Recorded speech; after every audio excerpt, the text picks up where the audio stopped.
Welcome to One Lap of America. We're here in South Bend, Indiana, at the headquarters of Tire Rack for day one of what promises to be an exciting week. Over the next 7 days, we'll be traveling over 3,300 miles across 8 states, visiting some of America's greatest racetracks. Along for the ride are 63 teams, with cars including super exotics, to Frankenstein hot rods, to economy cars. So join us as we do what promises to be an exciting, exhausting, but thrilling week.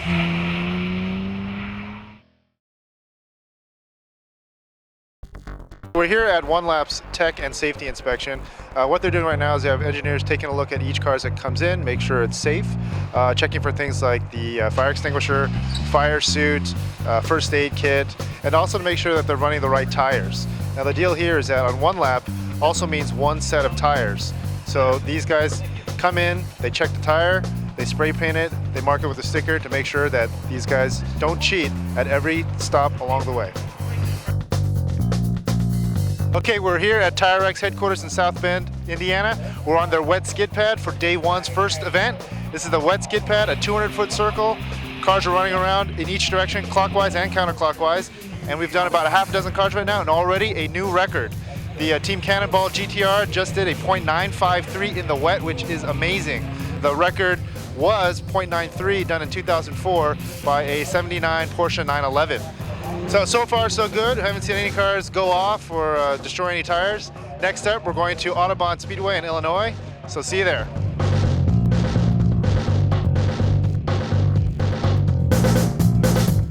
We're now at Audubon Country Club, which is a 2.1 mile racetrack. It's got about 15 turns and an 1,800-foot straightaway where the faster cars can reach about 130 miles per hour. We've heard about a little bit of mud on the turns 8 and 10. Could make for an interesting day. Let's check it out. All right, so what's your strategy here for today running at Audubon? Strategy today for running at Audubon: stay on the track, have a great time, keep the momentum going, because that's all you need, because you have to finish to win. Okay, so no mistakes, no bobbles, just have a great time driving. Now, what about this mud we're hearing on the track? What do you know? The mud, well, the mud, look out for the mud. Just, you watch that car just spun right there and throw it right out. I walked around, there was some real wet, swampy sections, so just stay on the tar. So here we are. Behind me is the infamous turns 9 and 10 here at Audubon Country Club. There's a lot of dried mud here on the track, and a lot of cars have apparently been getting a little loose, a little sideways, but no one's gone off. It is early days though. We've had some cars go off at turn 1, but no accidents out here. This does end our day. From here we travel 300 miles down to Kentucky for an autocross at Turfway Park.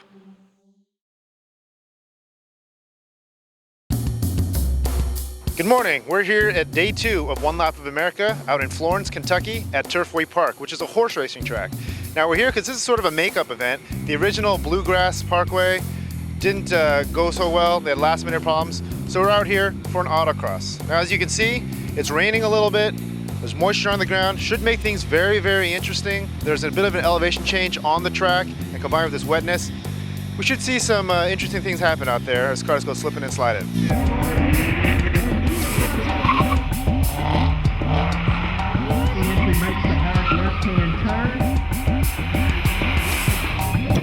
So we're here with local legend Tony Wiesenhunt. He just pulled off an amazing run in his WRX. Why don't you tell us about it?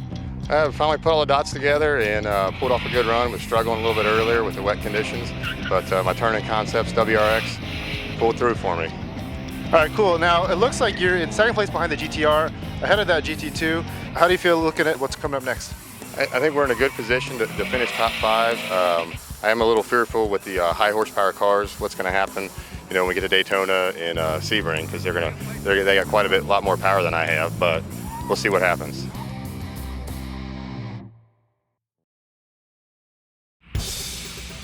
Welcome back to the 2009 One Lap of America. Today we're in beautiful Munford, Alabama, home of the Talladega Grand Prix Raceway. Now you'll notice this isn't NASCAR's Talladega. It's not a big oval. This is actually an AMA certified road race course built primarily for motorcycles. Now it's been raining off and on all morning, occasionally hard like this, yet our one-lappers have managed to turn in some very quick times with some occasional offs. I'm here with Stewart, and it looks like you got the fastest time, or one of the fastest times of the early morning session. Tell us how you did it in such a high horsepower rear wheel drive car. The track actually had a lot more grip than I thought it was going to have. It was really surprising how much grip it had in the damp, and the car really did a good job putting the power down. I was able to get out of the corners real well with it. Okay, great. So what's the strategy from here on out? Just keep driving. Basically the plan is try to keep a top 3 at every event, and just kind of let the cards fall where they may. And if we end up on top at the end of the week, that's great. If not, try again next year. So I'm here with Tim Harper of Rochester DSM, and you had a little off-track experience today. Tell us about it. I was actually chasing this Audi and having the time of my life.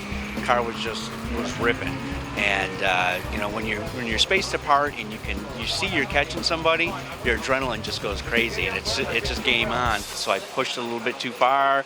Car skidded a little bit. I let go of the brakes, turned it. She started to turn, and then she started to slide off. And I hit the water, did a little waterfall, and I pitted early, and I got a DNF.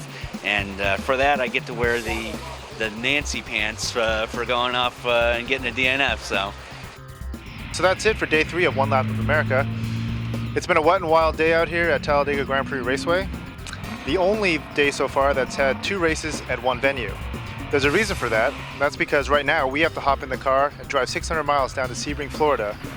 So we'd like to get going, see if we can get in with enough time to get some sleep and get ready for tomorrow's 3 races.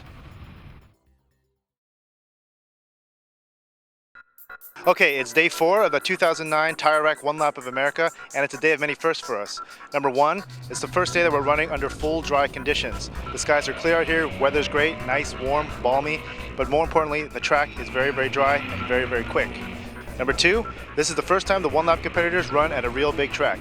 This is Sebring, home of the world famous 12 Hours of Sebring endurance race. It's a 3.7 mile track with 17 turns, a couple of them very, very nasty. So I'm here with Derek Whitus and the Freedom Autosports GTR. We heard you guys had some sputtering issues out there. What was that? Anytime you get a relatively new car, and this is a relatively new car, and you start making it better, you're going to run into some hiccups, and we're having some issues controlling the boost. It's still a great car, and it ran a great first lap. It was unfortunate it's a 3-lap event. So I'm here with Carl Warren of the KML Racing Ultimate GTR. Now we heard you had a little bit of an off-track endeavor today. Tell us about it. Yes, I did. I went off what they call the tower turn, and I came around and I shifted to 5th nice and smooth, but carried way too much speed into the turn and really didn't have much of a choice. I got really hard on the brakes, got a little bit of fade in the brake pedal, pushed a little bit harder, realized I just wasn't going to be able to keep it on the track or I was going to spin, so I chose to go off the track instead, figuring I'd lose a little less time, going through the dirt and coming back on. We're here with the team Sleeper Racing STI. We heard you guys had a tough day out there. Tell us what went wrong. Well, basically the car overheated. We've been kind of suspicious of a cooling system problem since the beginning. When we came off the track at Audubon up in Chicago, the car was running a little hotter than it should have been. So we had a concern about the head gaskets, and I think when we got here, the long straightaways, that much boost, it just pushed it over the fence. So after a lap of running hard, the car started getting hot, and we tried to milk it through the rest of it, but we ended up basically losing the motor. And it's just not worth fixing for the rest of the event. We were really enjoying it. We were 6th overall, 6th overall, and had hopes for a top 5 overall finish. So we're sorry to be out of it now, but we'll be back next year. Okay, so it's been a day of attrition here at Sebring. We've had cars go off track, engines go out, even a small electrical fire. And it doesn't get any easier from here on out. Tonight, we have drag racing at Gainesville, and tomorrow, another big track, Daytona.